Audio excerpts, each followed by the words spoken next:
नमस्कार विद्यार्थी मित्रांनो, आज आपण न्यू सिलेबस आलेला आहे इयत्ता 6वीचं मराठी। त्याचं पहिली कविता सत्यशिवाहून सुंदर हे घेणार आहोत। बघा त्यांनी काय सांगितलं, ज्ञान दिल्याने ज्ञान वाढते, त्या ज्ञानाचे मंदिर हे सत्यशिवाहून सुंदर हे। बघा त्यांनी सांगतात ते जे आपल्याकडे ज्ञान आहे ते आपण दुसऱ्यांना जर दिलं तर त्या ज्ञानाची वाढ होते आणि ते ज्ञान कुठे मिळते तुम्हाला, तुमच्या शाळेमध्ये। त्यामुळे त्याला काय म्हटलेलं आहे, मंदिर म्हटलं आहे। त्याला काय म्हटलेलं आहे, मंदिर। सत्य शिवाहून सुंदर, आणि ते मंदिर कसं आहे, सत्य आहे आणि ते शिवापेक्षाही सुंदर आहे। येथे मोल ना दामाचे, येथे मोल ना दामाचे, मोती होतील घामाचे। जे तुम्ही इथं कष्ट करताय त्या कष्टाचं जे घाम येते त्या घामापासून काय होणार आहे, मोती निर्माण होणार आहे। आणि सरस्वतीच्या प्रेमाचे प्रतीक रम्य शुभंकर हे, सरस्वतीच्या प्रेमाचे प्रतीक रम्य शुभंकर हे। म्हणजे आपण शाळेमध्ये कुणाची पूजा करतो, सरस्वतीची। मग सरस्वती हे कसं आहे, प्रतीक रम्य शुभंकर म्हणजे खूप सुंदर आहे।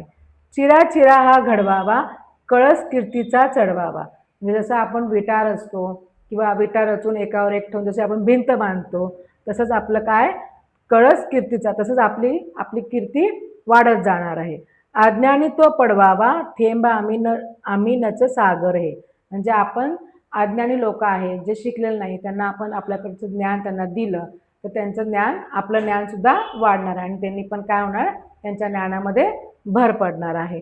आणि आपण हे काम कसं करतो आहे, समुद्रामधलं एका थेंबासारखं आहे, पण हे थेंब अनेक थेंब निर्माण एकत्र येऊन तुमचं सागर तयार होणार आहे। त्यागाला या नाव नसे, त्यागाला या नाव नसे, पुण्यवान हा देश असे। बघा आपल्या देशासाठी ज्या लोकांनी त्याग केलेला आहे तो देश म्हणजे आपला भारत आहे। कल्पतरू हा उभा दिसे, त्या छायेतील मंदिर हे। कल्पतरू म्हणजे तरू म्हणजे वृक्ष किंवा झाड, झाड म्हणजे काय, त्यांनी कल्पतरू म्हणजे त्या झाडाचा सगळ्या बाजूने आपल्याला उपयोग होतो, त्याला म्हणतात कल्पतरू। कल्पतरू म्हणजे कोण सांगितलेले, ही शाळा सांगितलेली आहे। त्या शाळेला आपण काय म्हणतो, आपण मंदिर म्हणतो आहे। बरं, तुम्हाला हा जर व्हिडिओ आवडला असेल तर लाईक करा, सबस्क्राईब करा, शेअर करा।